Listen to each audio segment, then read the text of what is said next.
in the built environment. She's iconic, she's diverse, she uses her platforms to tackle issues we face within society. Joining us virtually, we have Tish White, one of our very own. She serves in TEO of the WITS community. She's worked in so many platforms. Students know her, engage with her. She's a safe space and home to many within the queer community. She's also a disability rights activist. And I have such amazing panelists to tackle this topic. So please stay tuned, sit back, and let's engage robustly. Comment at the bottom of the panel. Let's talk, let's engage. So, to begin, my first question to Fatima. What do you think is the root cause of GBV globally and within our country? Basically, so with regards to something that we've been facing for a long time, it's a global pandemic, and I don't think it's been addressed as it should have been. And with Corona, the current pandemic we're facing, I feel like it's brought a lot of light to the subject. And taking this into account, there's a lot more that we should be doing as a community, well, not just within South Africa, I mean, globally there's a lot more that should be done. You know, just generally from looking at some of the stats that we're facing with, it's like 1 in 3 women are experiencing some sort of violence globally.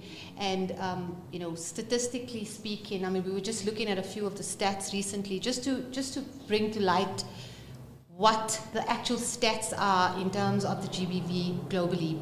It's like approximately 35% of women are being sexually or physically abused within a relationship or out of a relationship. At least 7% of women currently are being sexually abused by a non-intimate partner, which is a problem, a big problem. And maybe 38%, I mean, I'm not going to go through all the stats because that would get a bit the mathematician in you. Yeah. Yeah. So 38% of women, I think, globally have been murdered by an intimate partner. Now, the fact that we can sit on a panel like this and have these type of stats is just disturbing to me.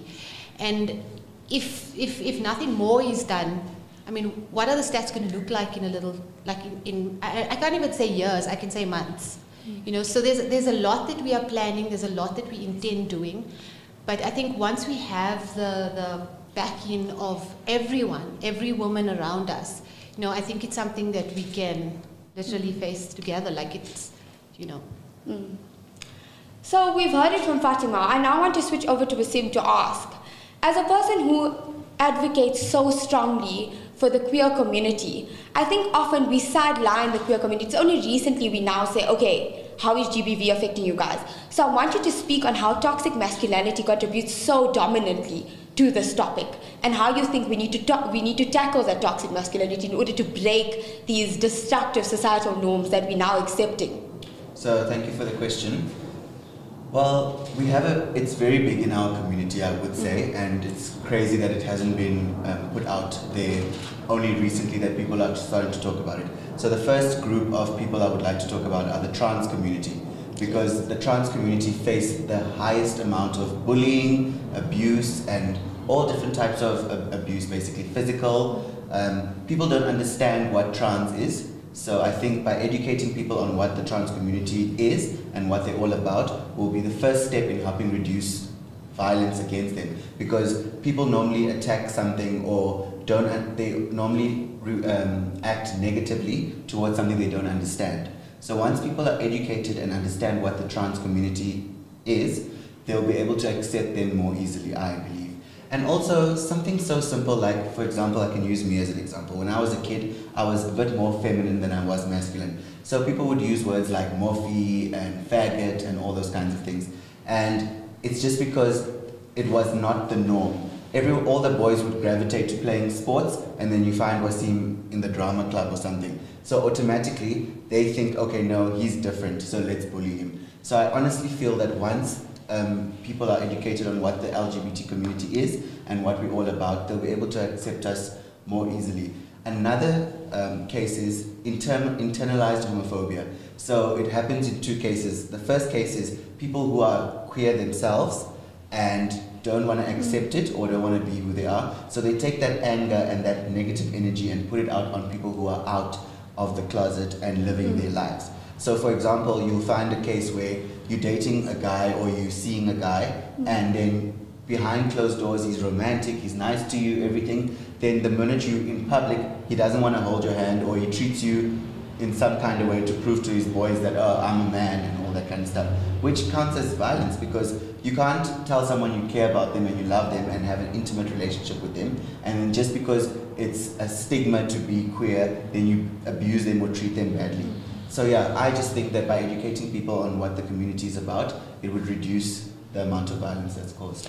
Okay, before we move on, Baba, what is the one piece of advice and education that you'd give the first years as well as whoever's tuned in right now? Just one short piece, Baba, from you. So I would say rather ask someone what their pronouns are, or find out how somebody wants to be referred to or treated before you just assume. Because some people will think, okay, this is a man, he wears makeup, he wears heels, he's trans. Then you'll come up to me and be like, oh, and then you'll refer to me as she. But my pronouns might not be she, they might be they, them, or he.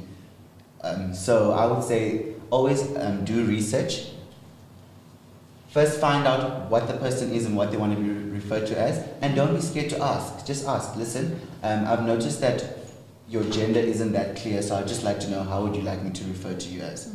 It's as simple as that, and people shouldn't get offended by that question because it's a very simple question. Thank you so much.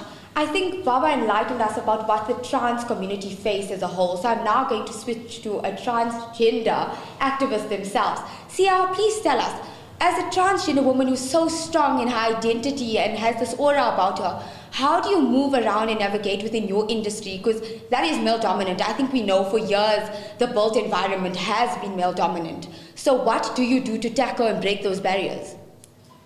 Ooh. What a deep question. First of all, hello everyone.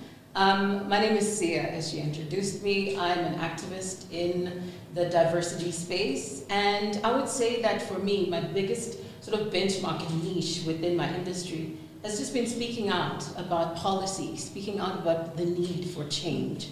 I feel like obviously we have very sort of binary systems in our economies, no matter what industry you're in. It's all about men and women. And the power dynamic is all about men taking over and having authority positions and always winning the awards and being seen as the winners in industry. And women are always, well, at the end of the day, doing equal work, but not getting the same amount of pay, not getting the same amount of recognition. And similar can be said about the queer community and the trans community alike, so much so that there's a prevalent manifestation of discrimination across the board. So as far as sort of the power dynamic is concerned and how I sort of stand my space within the architectural industry, I am part of the transformation committee in the South African Institute of Architects, because I'm also educated with the background of architecture and the built environment. So I sit on the transformation committee, and on that committee as well, I advise on policy and sort of legislation and any kind of perspectives that are needed when it comes to inclusivity and diversity within the industry.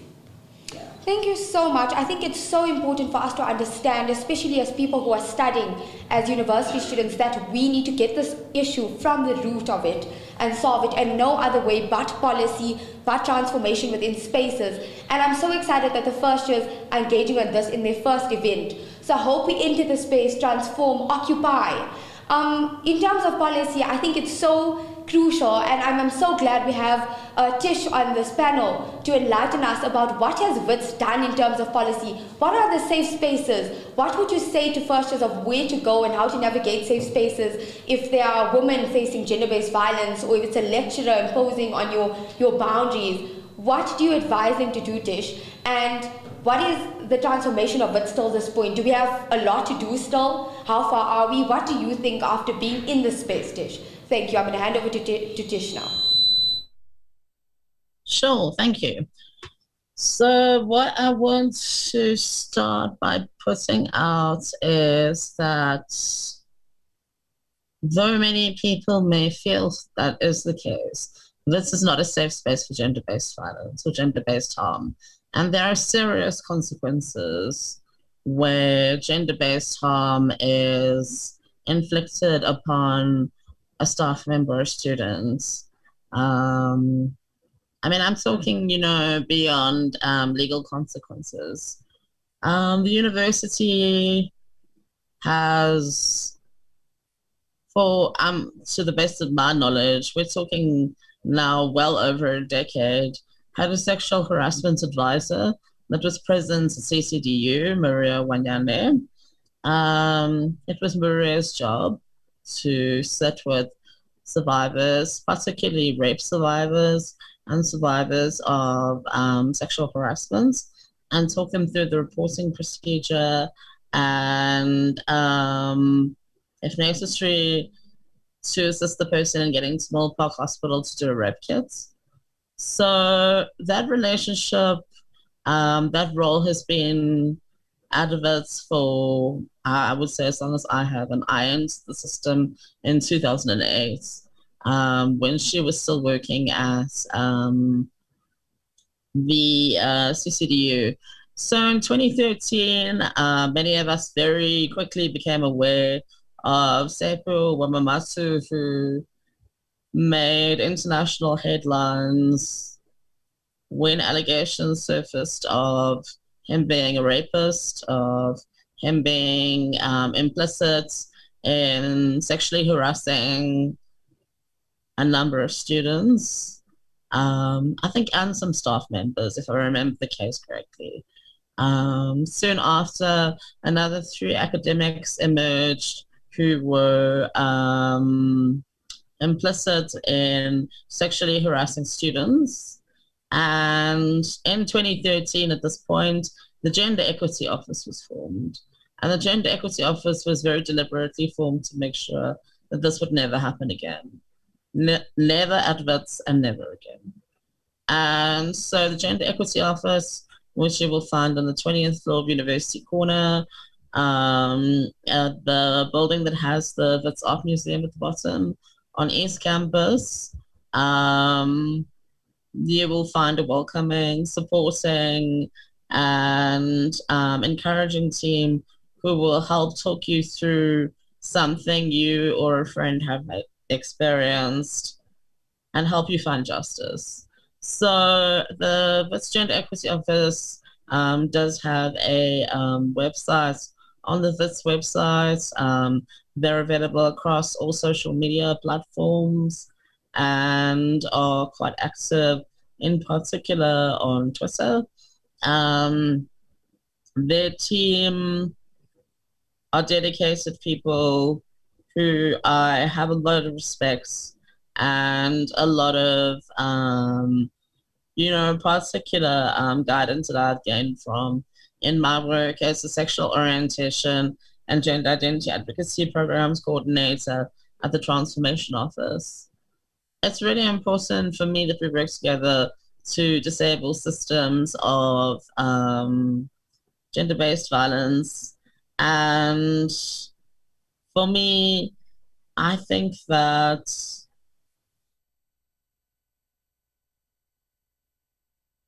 that are tied so deeply into patriarchy, into toxic masculinity, into heterosexism, into cissexism, into the idea that these ideas are normal and okay. We rob ourselves of a future where possibility exists. Possibility of a world without gender-based harm. Possibility of a world where the queer people who are on the panel tonight can feel safe, can feel that they could be themselves, where the folks on the panel tonight who are women, who are cisgender women or transgender women, can feel safe walking down the streets alone at night, no lighting. So I strongly encourage you to check out the Gender Equity Office website. The policy is available there that applies to staff. There's another one that applies to students. Also important, there's a policy that makes provision that if you are an academic and you are dating a student, which is sometimes the case, you have to declare it. And the provision to do so is available on the websites. There's a Gender Equity Office hotline that I recommend you save to your device and share with your friends. You never know when you might need it, unfortunately.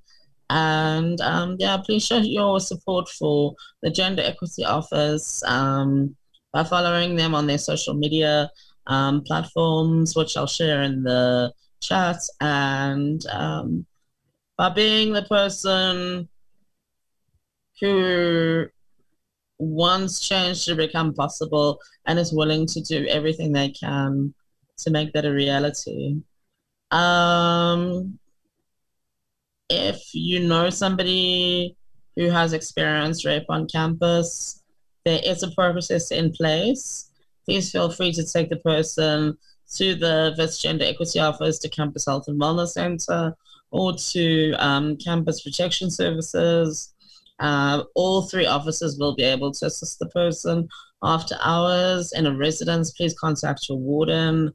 We do have an agreement as a university with Mill Park Hospital where they will do a rape kit that will be retained for 3 months following the incident. In case the person decides they want to press charges, if they don't, it will be destroyed. There's not much more information I can offer on Gender Equity Office other than to just reiterate, as I said, please try and be part of the solution. Be brave in situations where hard conversations come up. Be brave enough to say that this is not a reality I want, and that a better world is possible.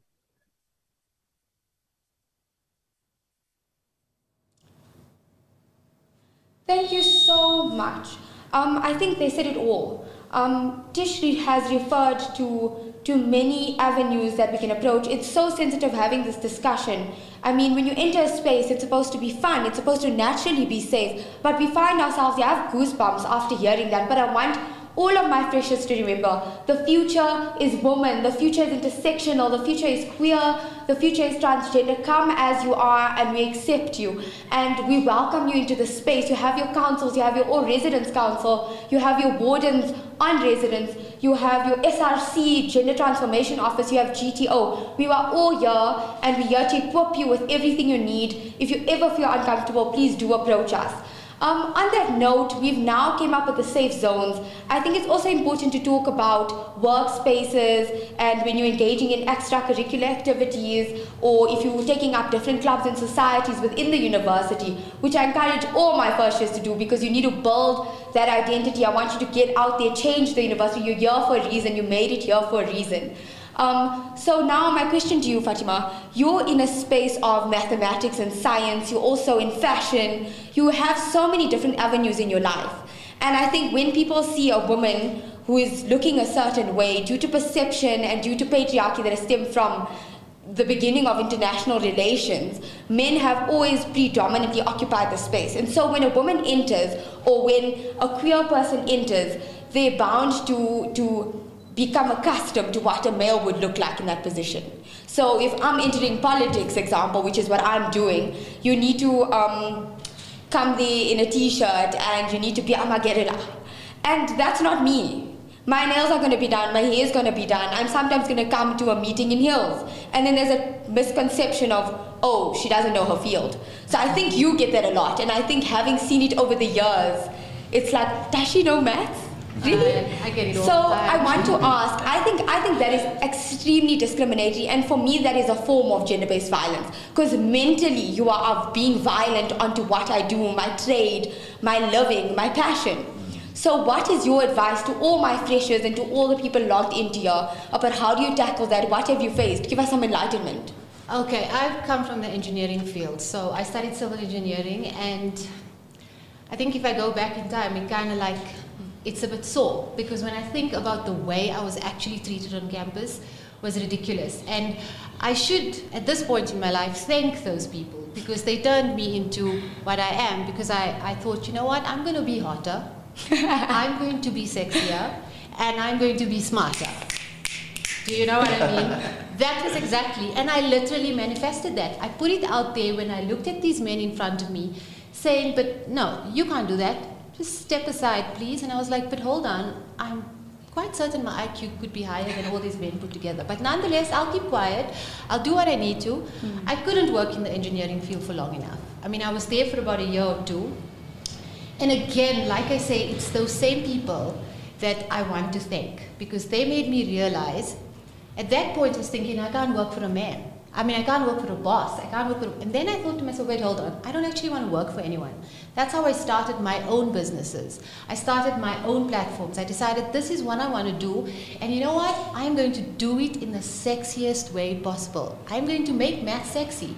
And I'm going to show every student of mine how you can be as hot as you want and as nerdy as you need to be at the same time. So for a long, long time, I'm tutoring. I'm even embarrassed to say how long I'm tutoring for, but it's 20 years. Like I said, my students all understand that, you know, this is what I look like in tuition, a proper nerd, okay? And then I say to them, nobody says, and nobody's going to stop you from doing what you need to do. This is the way I was treated in this faculty, but no man is ever going to be able to tell me what to do. And up until today, I do huge projects. I come from research work in quantum physics and complexity science, because then I decided to take it up a notch and find where I would find even more males. And I wanted to step in there and be the only woman that when they looked at me, they said, why is she here? Is she bringing us tea, coffee? What's going on? And I said, no, just move out of my way. I'm taking this front seat. And it was shocking, and they would look at me like whatever. That was an entire sector of quantum physics. That's what I was researching in. I was surrounded by men. I then tried to prove to them, you know, and it was a battle because I was trying to prove the worth of a woman. When I thought, you know what exactly is the point? I mean, I still get it till now. I went to a meeting 2 weeks ago. I literally walked in, there were 8 men sitting at a table. It was a renewable energy project, and they all looked at me and waited, and then I took out my book because I knew, okay, I know exactly what they're thinking. And they were like, so when are they arriving? Because they thought I was there to take notes, you know? And I mean, for 20 years, this thing is still going on. And I think this is where I gain pleasure. And I think every woman out there, this is going to be the best thing ever. Walk in there, look as hot as you need to look, you know, and then wait there. Let them think, give them a few moments. Let them absorb this. Okay, wait, she's here to take notes, she's the PA, because that's what they all think I am. And once you settle them, so when the person's coming, you stand up, tip your blazer as you need to, and say, I'm here to give a presentation. Hi guys. And I promise you, at that instant, you know, that feeling that you get is unbelievable. They all almost sink into their seats like, what just happened, you know? So don't let anyone stop you. Don't let anything stop you. Do what you need to. There is no field out there that is for a man or for a woman. It's all based on you. The energy you project into the universe is exactly what's going to come back to you. If you walk in there being afraid of being a woman or someone who's queer, a trans, anything of that, that's the energy you're going to receive. But if you walk in there and you feel like you own the place, then trust me, you own it. So guys, I think we've heard it. We need to break barriers. We need to claim our space. So my fishes, to the males, please remember, we need to take on our roles and our responsibilities as society. Every reaction has a repercussion, so every action needs to be considered. We need to respect each other as men as well. I think we need to take it upon ourselves to say, for years, women have been trampled on, and now as a male, I'm going to use that to empower them. I'm going to use that to stand beside them, to work in arms. We are in a space where equality prevails so dominantly. At WITS, we strive for that. We say no to discrimination. We say hashtag against GBV. So I'm now going to ask Wasim, in terms of your different personas, I mean, like you said, people misconceive it. They say, oh, because Baba is doing drag, Baba wants to be referred to as she, Baba has a feminine side. But we do know that Baba is also very comfortable in Wasim. Baba is comfortable in his masculinity because it's so positive and it's so contributing towards society. That's what I've learned from my years of engaging with you. So what is your message to men out there, and what can they do to actually ensure that they create safe spaces, that they empower their equals, the queer community? What do we do to break it? So my message to men is, you need to put yourself in the shoes of women and of people who are being abused. That's the first step. Because if you don't understand what someone is going through, you'll never be able to relate with them, help them, give them advice, or do anything like that. So, for example, I can talk about the actor Sivingezi, right? I'm sure you know who he is. So he, on his Instagram page, he always takes posts from Instagram or whoever of men who have abused their wives. He'll actually tag them and post them on his Instagram page for his hundreds of thousands of followers to see.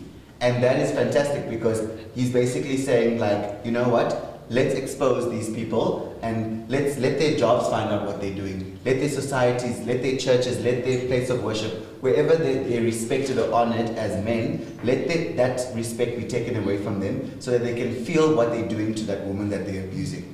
So I feel like, number one, men need to start taking other men accountable for what they're doing. If you have a sister and your sister comes home and says, listen, my boyfriend did this to me, or my husband did this to me, don't tell her, oh, then why did you go for such a guy, or something like that.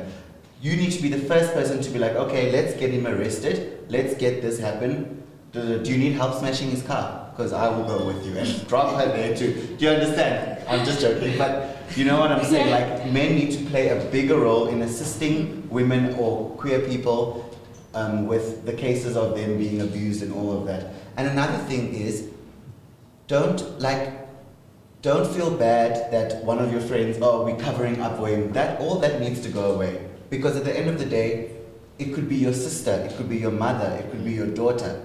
And when you're abusing somebody, always remember that you also have a daughter or a sister, someone that could be going through the exact same thing. So that's what I'm just saying. I think empathy is very important as men, putting yourself in the shoes of women and people who get abused.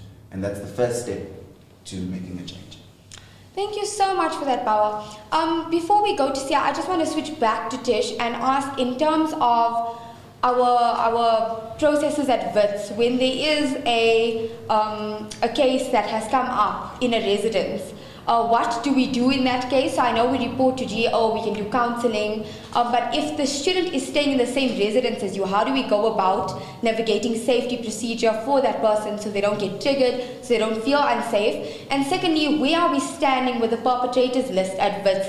Are the names revealed? How do we move about it? I want our first just to understand the incubation and the safety we're putting in place for them. So I'm going to hand over to Tish now. Thank you. Sure. So when we come to residence spaces, obviously we have a choice between the three women's residences, men's residences, and mixed gender residences. We do not, at this point of time, have any other options that are available specifically through VIS. Private accommodation abounds and is available in many forms. When we have a transgender student who comes out to us in a residence, complex and very careful intervention that happens. That will involve notifying the person of their rights as a trans student at WITS, which are protected under at least 3 policies that I can think of offhand, and negotiating with that person where they would feel most comfortable, in collaboration with this Housing and Residence Live. We may have somebody who is assigned female at birth who identifies as a man, and he finds himself in a woman's res because something has gone wrong somewhere along the line. We sit down with him and say, well, what race are you most comfortable in? Do you have a preference for a particular race? Do you have a preference if you stay in this woman's race for a particular roommate? Would you prefer to be on your own? So we really, really thoroughly are led by the trans student in question and do what we can to make sure that we honor their wishes. Where transphobia occurs in a residence space, we approach it with the harshest intolerance. We will investigate all cases of transphobia and homophobia reported to us in residence spaces in line with the provisions laid out in our anti-discrimination policy.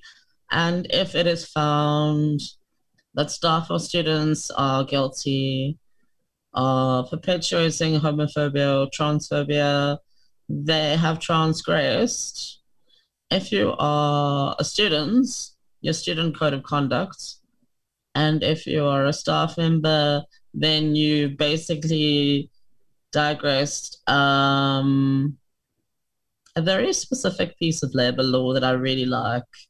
And that would be the Employment Secrecy Act of 1998, which speaks quite distinctly to making your colleagues feel welcome in the workspace. Consequences aside, you could end up doing community service.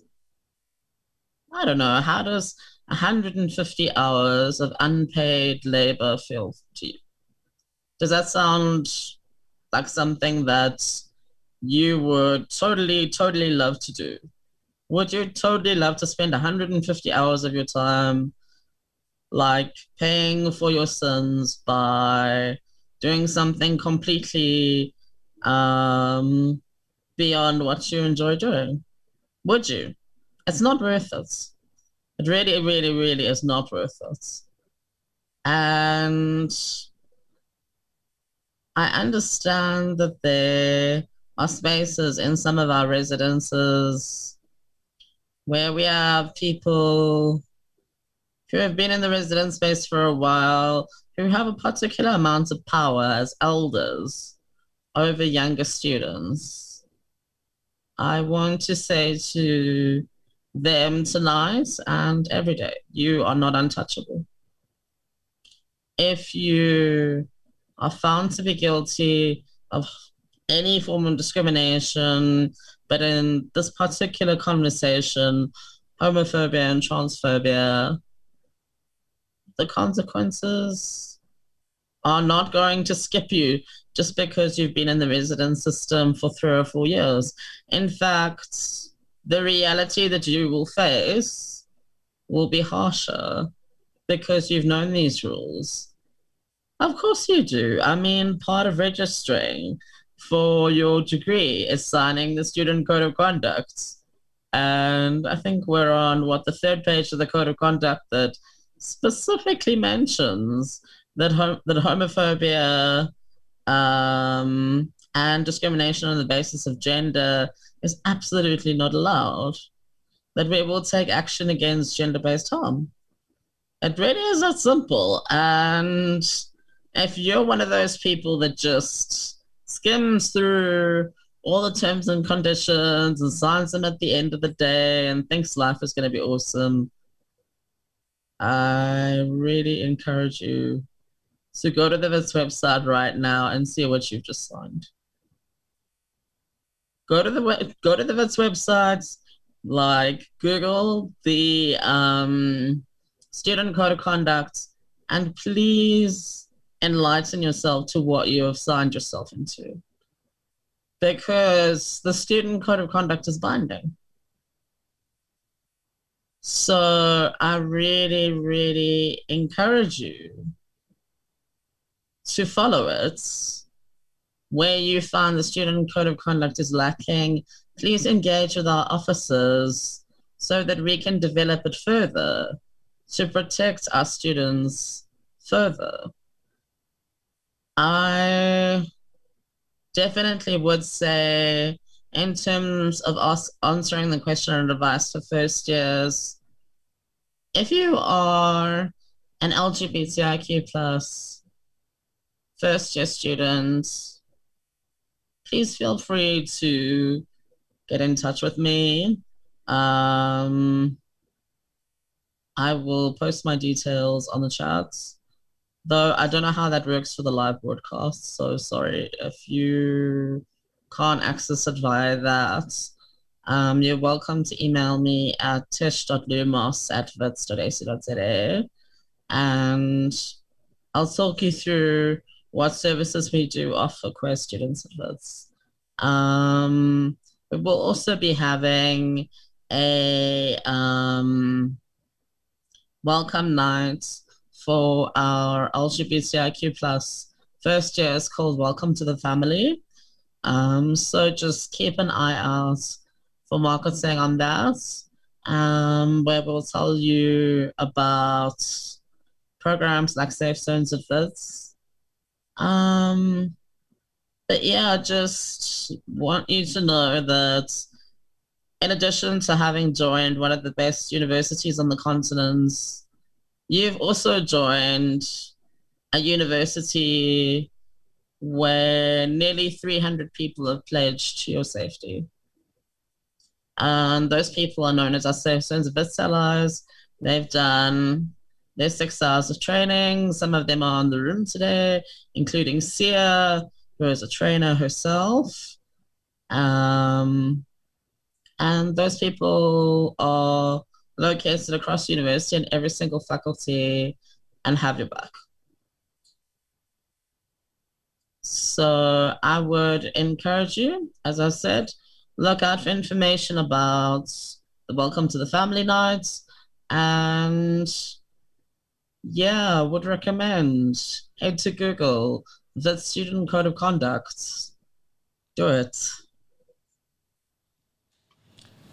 Thanks so much, Tish. I think Tish has provided a clear outline of what we stand for, a clear outline of how to go about navigating things. And once again, I say, be so strong in your identity that you remember that you're unbreakable, that no one and nothing has the right to take away from your consent. Consent is everything.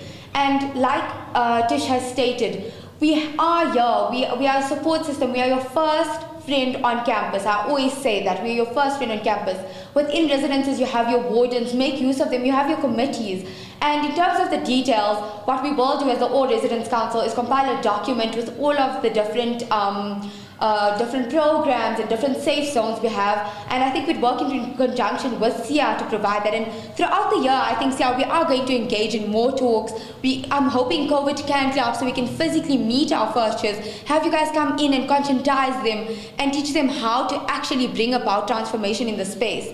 I think we've enlightened them about what's happening currently, the progressions we've had in terms of fighting this harsh pandemic. But I now want to ask, how much more do you think we have to go, and what's your message to them in order to get there? What do we need to do, and what are the little things we need to start breaking as we enter classrooms, as we enter social spaces, residence parties, whatever it may be? Okay. Firstly, I'm really excited about that sort of ad hoc invitation to further dialogue with regard to gender-based violence and another protocol in the university. To answer your question about access and about equality within the space, within the university space, I would say that my first point of reference is that, first of all, we're all human beings.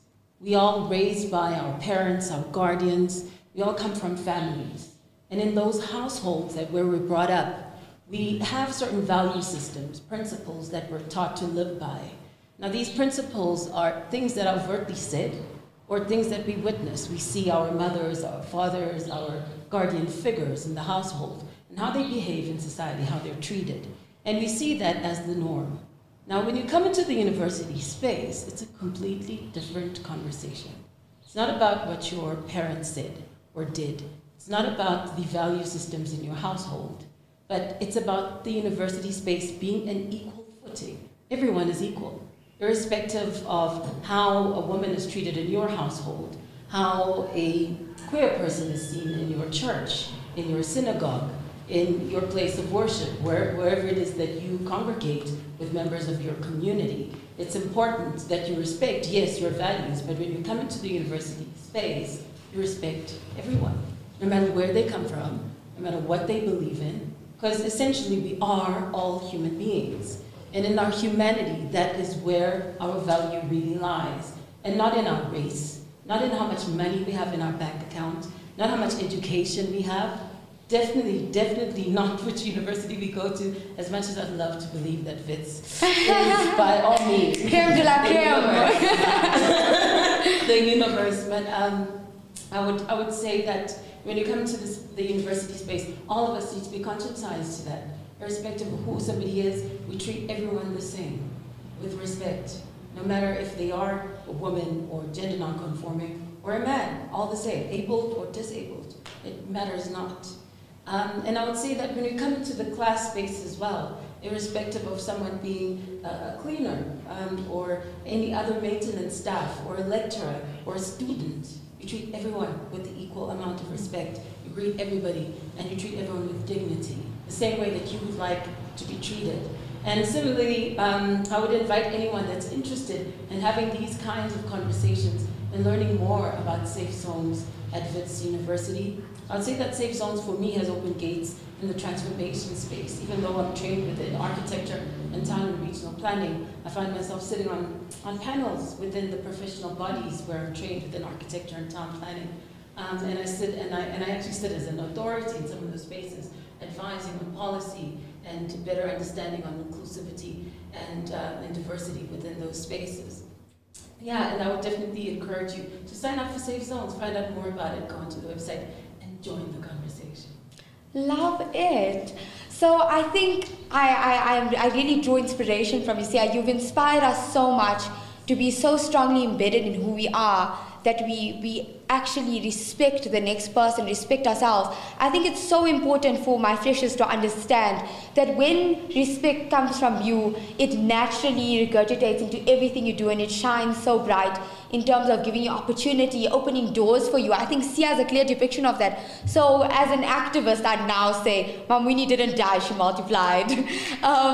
I think now to Baba, I want to just, we're getting close to our wrapping up. You know, we have a lot happening with the freshers. They have to commence to the next program. But before we all give our closing remarks and I give my last two questions to you guys, I want to say, Baba, what do you think is an important message to our women, our queer community? I mean, in as much as this conversation's been so empowering, we had Tish discuss the breakdowns, the rape, the discrimination. And I think Fatima also had stated how it's hit us so boldly, and only now in her later years, she draws so much strength from it. But along the journey as a young person, it does break you and you may bend and buckle. So what do you think your message would be to these young people, to our tuners? What do you think it is for them to actually keep going? What is your message to them? How do they navigate their strength in those times of weakness? So the first thing I would like to say is I've been a victim of gender-based violence before. And a lot of the times, people who abuse you make you feel like it's your fault that they're abusing you.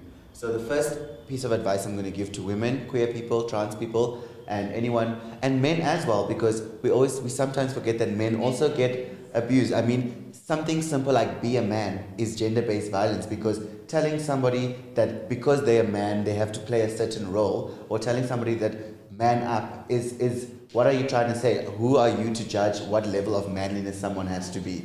So the first advice I would like to give is, it's never your fault. If someone tells you, oh, the reason I smacked your bum when you were walking past is because you're wearing a short skirt, so you've tempted me, that is the biggest load of BS I've ever heard. And I feel like that you should never ever be put in a situation where you're made to think that it's your fault that you're being abused. It's never ever ever your fault. No matter what anyone tells you, please remember that it's not your fault and that person is reflecting their negativity onto you.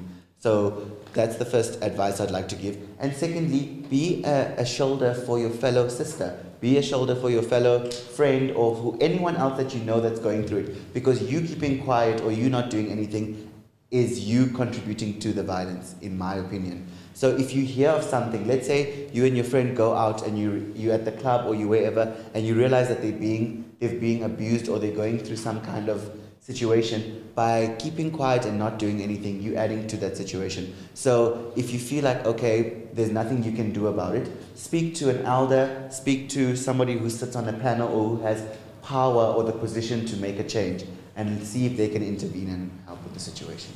Thank you so much, Baba. So I think we've deeply engaged in the support systems we have, not only within WITS, but also, I mean, our activists and our panelists here are available on social media. I will share the details as well. Definitely. They're available in a personal capacity for mentorship. I mean, like I said, I'd like to engage further with Sia in terms of residence programs. Fatima would like to bring you for more panels. Baba has been at WITS. I think we actually bully Baba. WITS loves Baba. And then Tish is our very own Vitsi. So I think I want everyone to understand that the engagement doesn't end here. Our panelists are so diverse, so profound. Let's move further with this discussion. My closing question to Fatima is, I mean, when you get to varsity or even throughout your life, relationships are such a big part. I mean, especially in first year, you get here and you're like, I'm going to find the love of my life, the sweetheart. So I think often we get stuck in these relationships, and as women specifically, I think we need to engage in that a lot. We feel tired and it breaks us, and even after the relationship we carry this burden and we carry this heavy image of now what we've tarnished. So what is your message to young women out there? What is your message to the queer community out there after facing that challenge? You know this. Okay, so this is something I address all the time. I mean, I deal with it with my students throughout, I think, I mean, for as long as I'm giving tuition, I think this is one of the biggest things that I deal with. And I think one of the things that I end up telling them is, when you look for something, you will never find it, okay? So the moment you start looking or searching for something, especially love, it's never going to come to you, because that's just the way the universe works. But, however, there is a lot that I do explain to them in terms of the certain laws of the universe, like the laws of attraction, the laws of assumption, the laws of vibration. Okay, I can literally go on and discuss this forever. But, you know, your mindset and the way you project yourself is what is the most important thing at any stage of your life. I mean, you know, you have the power to feel what you want. And it goes right down to the law of assumption. What you assume is what you project. And remember, thoughts are energy, and energy becomes a reality. If you know, I mean, you know, I often meet women that find a specific guy. This is the man I want. I'm like, who said he's the right man for you? Who says she's the right girl for you? Who says that? Nobody, you don't know this. You're basically basing everything on an outside appearance or maybe one simple conversation you had. Instead, go deep inside you. Feel what it is that you need, okay? And assume it. There's nothing simpler than the law of assumption. Google it, because I mean, I don't have enough time to be here. Google Neville Goddard and exactly what he says about the law of assumption. If you assume it, and you feel it deep within you, it will definitely turn into a reality.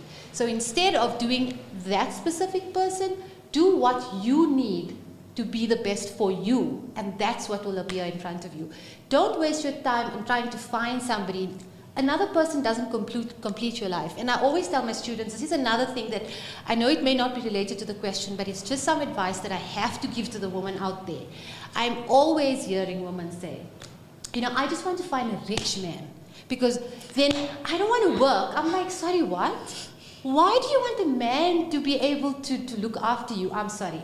My motto in life, I want to make my money and I want to buy what I want. I don't need a man or a woman to be able to do any of this. So if you can go your life believing that you hold the power to get what you need, I mean, that's exactly what, why do you want to, who wants to be dependent on someone? So you marry a rich man and he dies and he leaves you nothing. Are you going to start the cycle again? And then he dies. Are you going to start that cycle? Or he beats you or he's violent. Nobody. You make your own money. Be you. And don't focus on finding somebody. I mean, it's just, you're not a puzzle like this. You don't need to be completed in any way. I mean, nothing's going to... You be you, do you, and enjoy your life to the max. And whatever is meant for you, you will attract it in your journey. Preach. Wow, that was, I think that was empowering. So I think everyone has now gotten a taste of what WIT inspires. The panelists today depicted it. We want independence, we want entrepreneurship, we want safety, we want non-discriminatory spaces, we want fun, we want, intersectionality. So I think we have covered a lot, but there's still so much more to unpack. So it doesn't end here. First, just please engage further. Let's have more panel discussions. Hopefully soon we can do smaller breakout groups with physical engagements. Remember, all of the safety zones are there. You can get hold of our panelists on social media. I will circulate another document that does link their social media, their emails. Like we said, Sia does training, Baba does a lot of mentorship. Fatima herself is a tutor. She's also a mentor as well. Tish is in so many different spaces, so we're going to navigate those avenues to you guys. But I just want to know, have we received any questions? And if we haven't, please send through those questions in our last few minutes. Let's engage. Any questions for our panelists? Put it in the comment bar, and I think they'll be given to me now by the team. So I'm going to just wait on these questions, and then we can engage a bit, and we'll continue again. Thank you. Any questions, guys?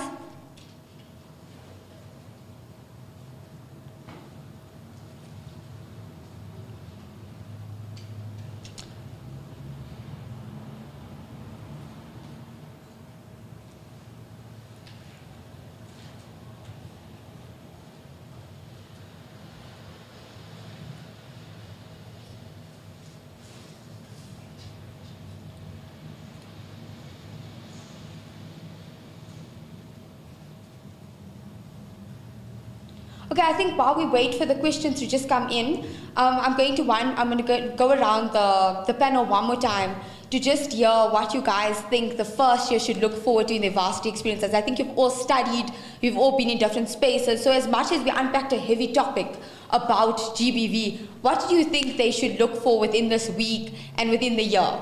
I'm going to start off with you, Fatima, and then just move through until we get to Tish, and then we'll go through questions. Thank you. Sure, I haven't been on campus for quite some time. I forgot what orientation's about.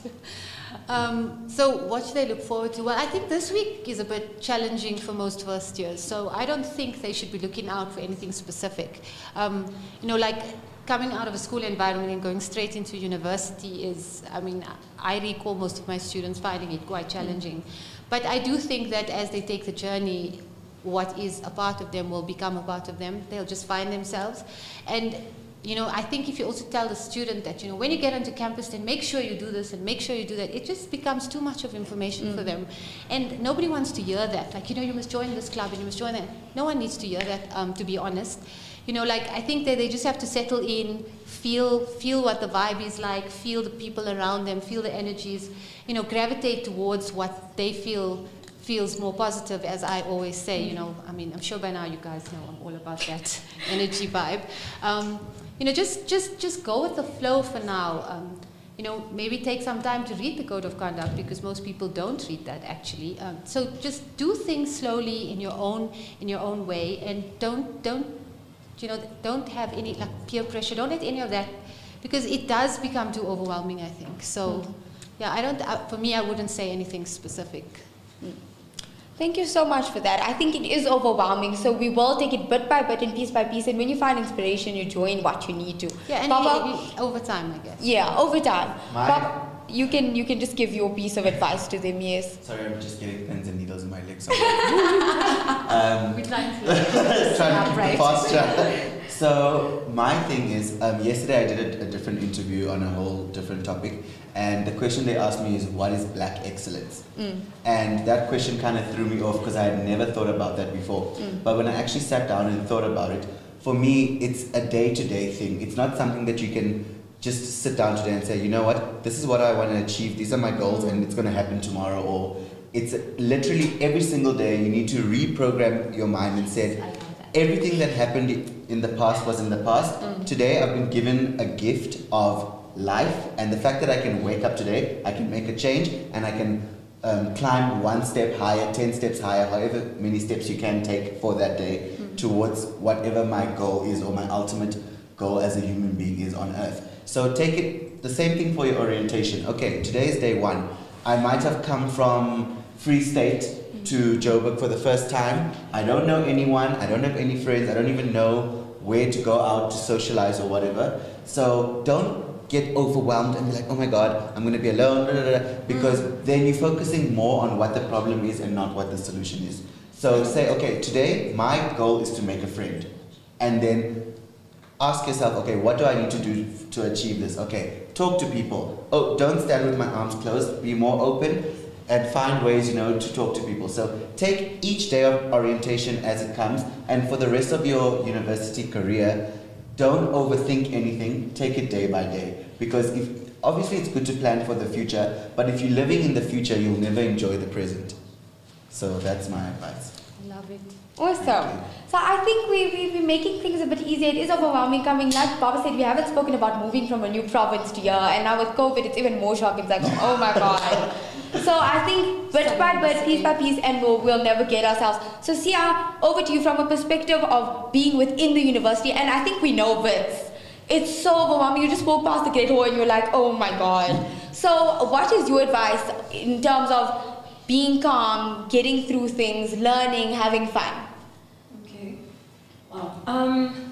Whenever I have conversations like this, especially when it comes to starting new projects, when it comes to doing things that are ultimately going to define your life. These are the key moments of your life that you're going to look back on and say, this was the great moment where I turned my life around, where I decided to start a degree or start a course or start moving toward the direction of getting the dream job that you always wanted. Well, before you can even go there, imagine that your life is a garden and you plant whatever you want. You want success, so you start striving toward that each little day. Each and every single day, you plant a little bit of what you want to see in the future. So yes, discipline. Yes, time management. Yes, investing time and research into what you want to find out more about. But I'd say more than just that. Before you can even understand the game, you need to see what other people have done in the past. And what I always advise people to do, especially since you are starting out in the university, is to find yourself a mentor. Find someone that you can speak to who's actually been through everything that you've experienced.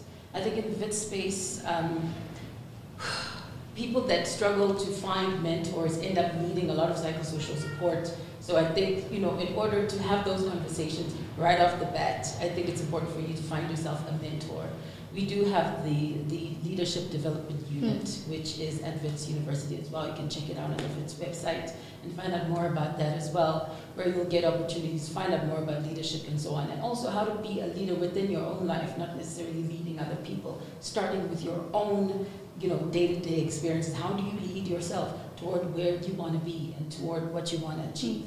But I'd say it's those little things, those little seeds, just time management. It's just sitting back and saying, you know what, even though I can't control X, Y, and Z, but you know what, I'm going to control my persona, I'm going to control my, my time management, I'm going to control how I think right now by listening to that motivational speaker or listening to my favorite song. And if you do feel overwhelmed, that's another critical point. If you do feel overwhelmed, it does happen. Time management is a huge thing in university.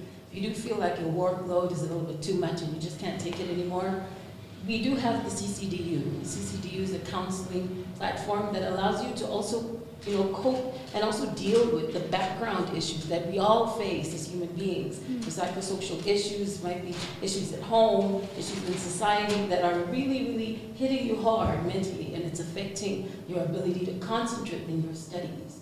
So I would say that that's the starting point, is to make sure that your garden is being tilled, that you are ready to plant the seeds so that you can yield the harvest that you want for your studies, for your career, for your life.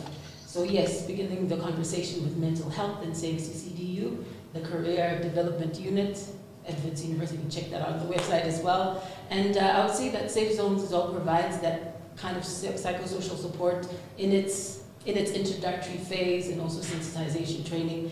And that's another platform as well. You can also engage and also actively get involved. And I believe that Another thing that a lot of people don't get is balance. I do believe that, in everything that we do, we kind of forget that our lives are supposed to be balanced. We get so concentrated in doing so much and giving so much that we actually don't put anything in. So every single person on this planet has something that they enjoy doing. But the things that we enjoy doing actually fulfill us somehow.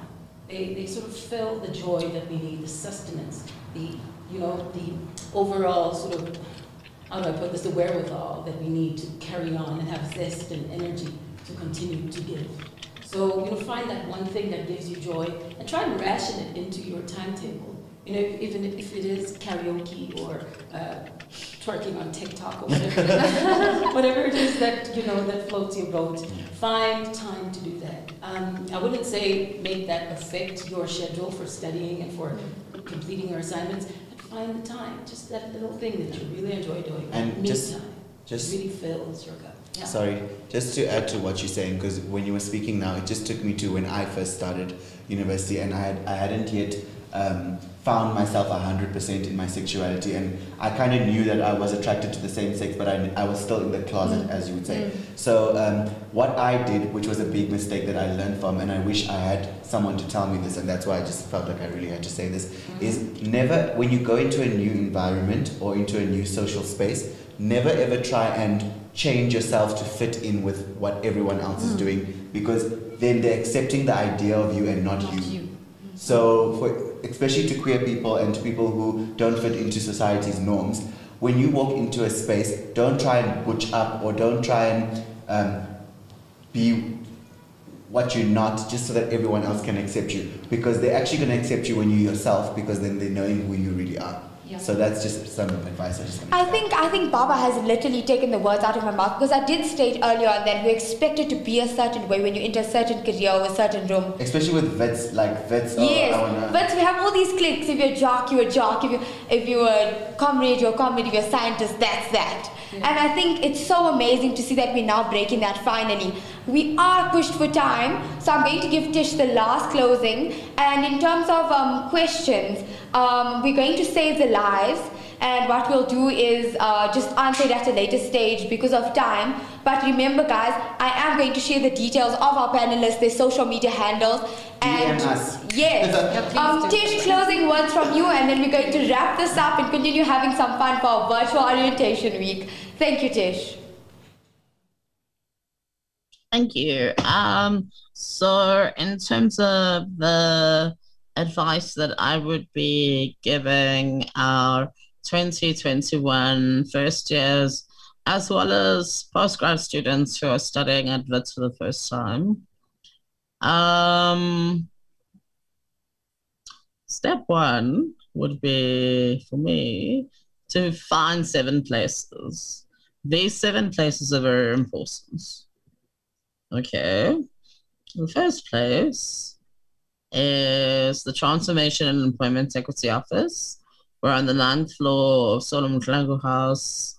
Offices SH 900, I think 3 to 9.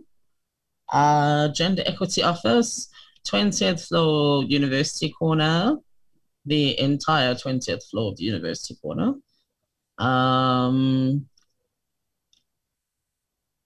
WCCO, which is an outreach program and offers a food bank to students who do not have access to regular meals, including hot meals and meal packs, grocery packs. They're located at the Sanctuary on East Campus. Important to know where Disability Rights Unit is, just because we're awesome and I work there. No, kidding. If you're literally anybody you know struggling with a disability, you can come to us anytime and we will talk you through like literally any and everything we can do to help make your studies easier, regardless of whether it's ADHD or dyslexia or a physical disability or whatever. Definitely have to say CCDU. Their branch on West Campus is located opposite Zesty Lemon. I know that for a lot of people it may seem intimidating consulting in CCDU, but free therapy is a win. And they have a lot of support groups that can really assist you in finding good opportunities. The other place I would like you to find, if you are a health sciences student, is the Office for Student Success on Faculty of Health Sciences campus, which is kind of like the Faculty of Health Sciences version of CCDU, but also kind of not. But look them up, they're awesome. I think that's all of them.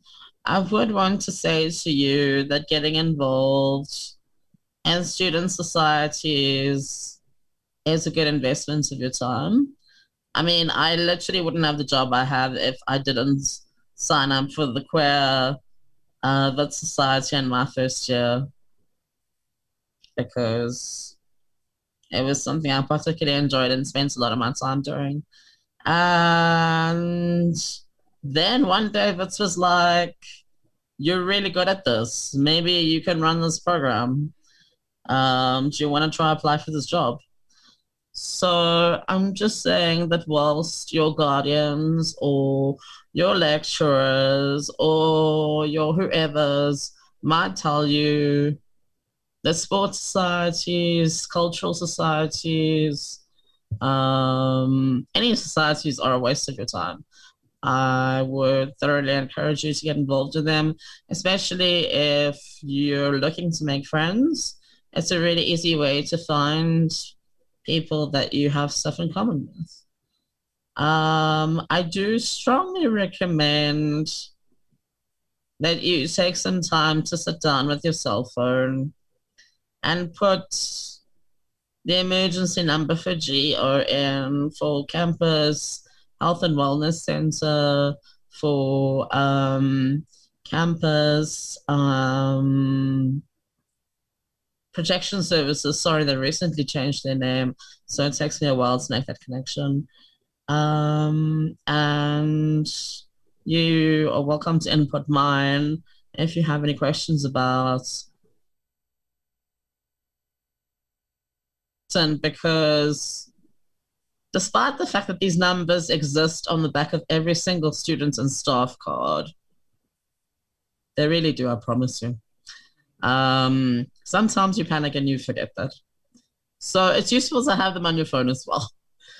So from my side, I just want to say, have fun. If you play Pokemon Go and you have just come to Wits, you are about to become very excited.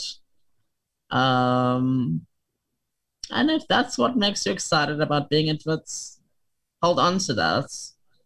Hold on to what makes you feel alive. Hold on to what makes you feel excited. And hold on to what keeps inspiring you to keep going with your studies, to work hard, to do your best, and to always try every day to be a better person. So that was the panel discussion on hashtag Wits Against GBV, the real pandemic we're facing within our country and globally. First years, we started on a very heavy note, breaking down what is patriarchy, what is problematic, what is heavy within society. We've now ended on a lighter note, empowering you, telling you to have the courage to occupy space. Remember, there is no glass ceiling, we go higher than that. I will share the details on everything we've discussed, so don't be overwhelmed. Have fun, enjoy the rest of your programs. I'd like to take a moment to thank the media team, to thank Campus Housing and Res Life, and most importantly, to thank all my ARC members and all my house committee members. Remember guys, your house committee is there throughout this week. And to all of those who aren't in Wits and who aren't in first year, thank you for tuning in. I think this really empowered everyone. It took their perspective to a different shift. And when we talk GBV, I think mentorship is so important, and it's a program that needs to be implemented. So I just want to say thank you to everybody, and I look forward to more engagements. Let's kick off this virtual O Week. Thank you so much.